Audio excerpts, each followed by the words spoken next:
नमस्ते दर्शकों, आपका स्वागत है मेरे चैनल पर जिसका नाम है टेलिंग टेल्स ऑफ टेरर। सोचो, तुम रात के अंधेरे में एक पुरानी सिमेट्री में खड़े हो। हवा तेज चल रही है, आसपास सिर्फ कब्रों का सन्नाटा, और अचानक तुम्हें कोई धीरे धीरे तुम्हारी तरफ आता हुआ दिखाई दे।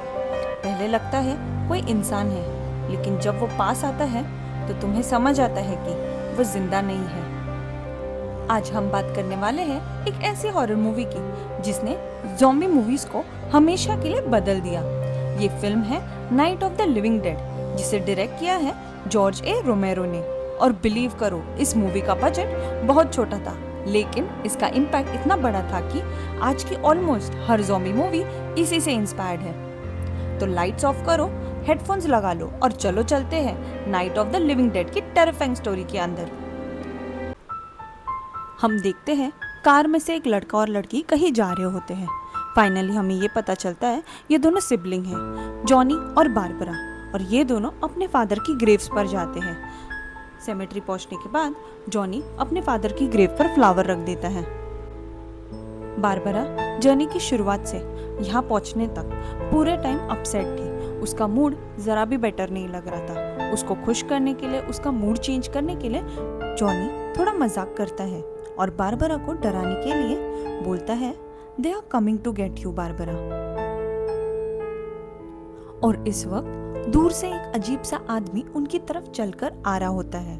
पहले तो वो नॉर्मल लगता है, लेकिन जब वो बारबरा को पकड़ने की कोशिश करता है तब पता चलता है कि वो एक ज़ॉम्बी है। जॉनी बारबरा को बचाने की कोशिश करता है, लेकिन स्ट्रगल में जॉनी का सिर एक स्टोन से टकरा जाता है और जॉनी वहीं मारा जाता है। बारबरा पैनिक में वहां से भागने लगती है और जंगल के बीच एक ओल्ड फार्म हाउस में घुस जाती है। बारबरा फार्म हाउस के अंदर घुसकर डोर लॉक कर देती है। घर का एटमॉस्फेयर बहुत ही स्ट्रेंज लग रहा होता है। फर्नीचर इधर उधर पड़ा है, जैसे किसी ने जल्दी में ही घर छोड़ दिया हो। बारबरा स्लोली घर को एक्सप्लोर करने लगती है।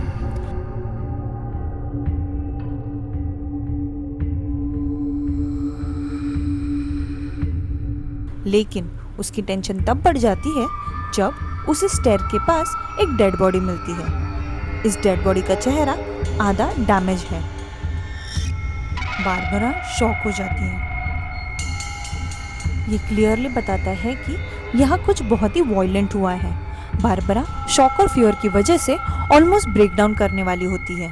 तभी सडनली डोर पर एक लाउड नॉक की आवाज आती है। बारबरा को लगता है कि ज़ॉम्बीज आ गए हैं, लेकिन जब डोर खुलता है तो उसे एक आदमी दिखता है जो अंदर आता है और उसका नाम बताता है बेन। बेन क्लियरली थका हुआ और स्ट्रेस लग रहा होता है।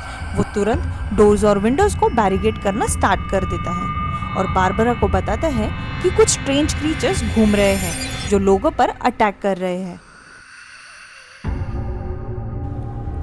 बेन एक रेडियो चालू करता है ताकि सिचुएशन को समझा जा सके। रेडियो पर न्यूज़ चल रही होती है जिसमें बताया जाता है कि पूरी दुनिया में डेड बॉडीज मिस्टीरियसली रिवाइव हो रही है। ये क्रीचर्स लिविंग ह्यूमन पर अटैक कर रहे हैं और उन्हें खा रहे हैं। साइंटिस्ट को सस्पेक्ट है कि ये सिचुएशन एक स्पेस रेडिएशन की वजह से हो रही है। एक वीनस प्रोब मिशन से लौट आया है। अब तक गवर्नमेंट भी इस सिचुएशन को कम्प्लीटली हैंडल नहीं कर पा रही है। इसे कंट्रोल करना बहुत ही मुश्किल हो रहा है उनके लिए।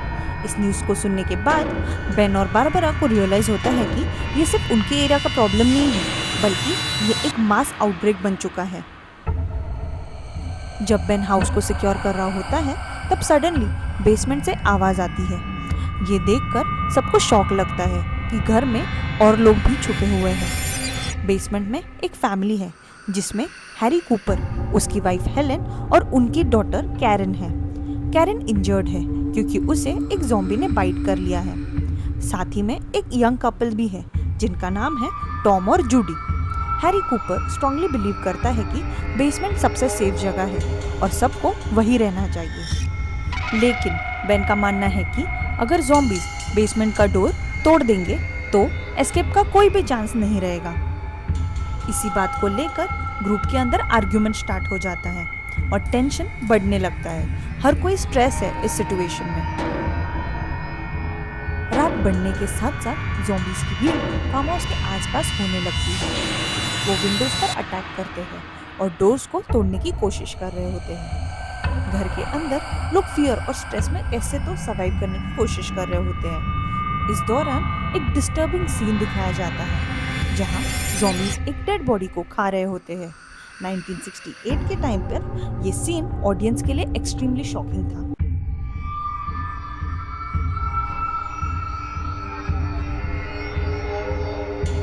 इस मूवी ने पहली बार ज़ॉम्बीज को फ्लैश ईटिंग मॉन्स्टर के रूप में दिखाया गया था।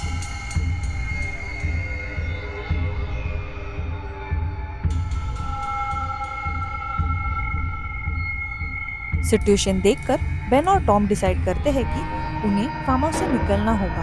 उनका प्लान होता है कि वो नियर बाय पेट्रोल पंप जाकर ट्रक में फ्यूल भराकर सबको वहां से निकाल लेंगे। बेन और टॉम बाहर जाते हैं और ट्रक स्टार्ट करते हैं, लेकिन पैनिक और केओस की वजह से फ्यूल स्पिल हो जाता है। सडनली ट्रक में एक्सप्लोजन हो जाता है। इस ब्लास्ट के वजह से टॉम और जूडी दोनों मारे जाते हैं। ज़ॉम्बीज तुरंत उनकी बॉडी के पास आके उन्हें खाने लगते हैं। बेन किसी तरह वापस घर के अंदर भाग जाता है।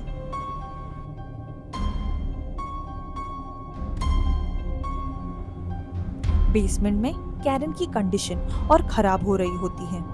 ज़ॉम्बी बाइट की वजह से वो स्लोली इन्फेक्शन से ट्रांसफॉर्म होने लगी थी और एक पॉइंट कैरन खुद ज़ॉम्बी बन जाती है। फिर मूवी का सबसे डिस्टर्बिंग मोमेंट आता है जब कैरन अपनी ही मदर हेलेन को अटैक करती है और उसे मार देती है। ये सीन ऑडियंस को कंप्लीटली शॉक कर देता है। फाइनली ज़ॉम्बीज फार्म हाउस के अंदर घुसने लगते हैं और सिचुएशन कंप्लीटली होपलेस हो जाती है। बेन बेसमेंट में हाइड कर लेता है और पूरी रात वहां सर्वाइव करने की कोशिश करता है। सुबह एक रेस्क्यू ग्रुप एरिया में ज़ॉम्बीज को हंट करने के लिए आती है। बेन बेसमेंट से बाहर निकल जाता है ताकि हेल्प मांग सके, लेकिन डिस्टेंस से रेस्क्यू टीम को वो एक ज़ॉम्बी लगता है। विदाउट वार्निंग का वो बेन को शूट कर देते हैं। मूवी का एंडिंग एक्सट्रीमली ट्रैजिक होता है जब बेन की बॉडी को ज़ॉम्बीज की तरह ड्रैग करके बर्निंग पाइल पर रख दिया जाता है और उसे बर्न कर देते हैं bullet. Night of the living dead horror history की सबसे बड़ी इन्फ्लुएंशियल मूवी में से एक है। इस मूवी के डायरेक्टर जॉर्ज ए रोमेरो को आज ज़ॉम्बी मूवीज का पायनियर माना जाता है। आपको कैसा लगा ये ब्रेकडाउन कमेंट्स में जरूर बताना और अगर वीडियो पसंद आई हो तो लाइक शेयर और सब्सक्राइब जरूर करना। मिलते हैं नेक्स्ट हॉरर मूवी ब्रेकडाउन में।